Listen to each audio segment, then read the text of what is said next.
우리나라 장애인의 절반 이상은 중졸 이하의 학력을 갖고 있습니다.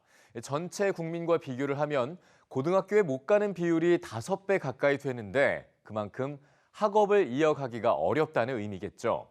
자, 이런 상황을 개선하기 위해서 교육부가 학교 밖에서도 학력을 인정받을 수 있도록 교육과정을 만들어서 고시하고 교육청과 지자체가 지원하도록 했는데 이 고시가 시행된 지 1년이 넘었지만 지방정부는 여전히 지원에 소극적입니다. 금창호 기자의 단독 보도입니다.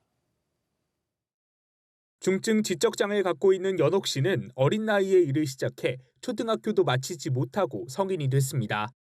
평생교육시설에서 초등학력을 얻기 위해 수년간 공부했지만 학업을 따라가기가 쉽지 않았습니다.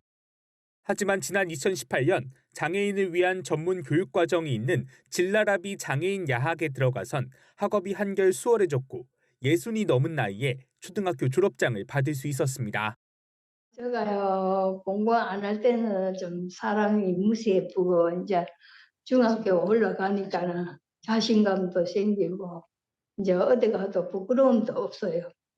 그래가지고 용기가 생겨버렸어요.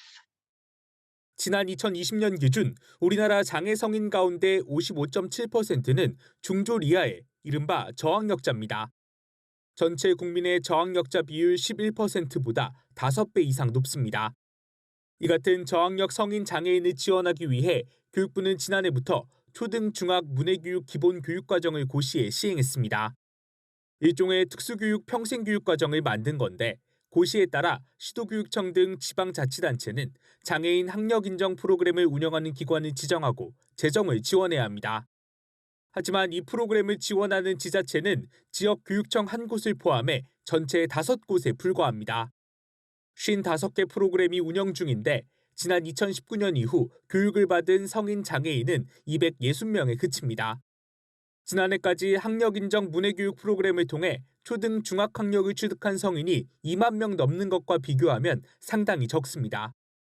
장애인 평생교육에 대한 국가와 지방정부의 책임을 강화하기 위한 법안도 국회에서 준비 중이지만 3년째 국회 문턱을 넘지 못하고 있습니다.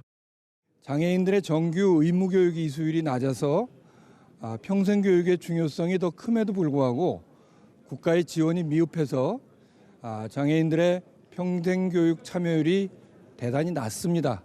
장애인들의 특성에 맞는 장애인 평생교육을 국가가 책임지고 할 필요가 있다고 생각하고요.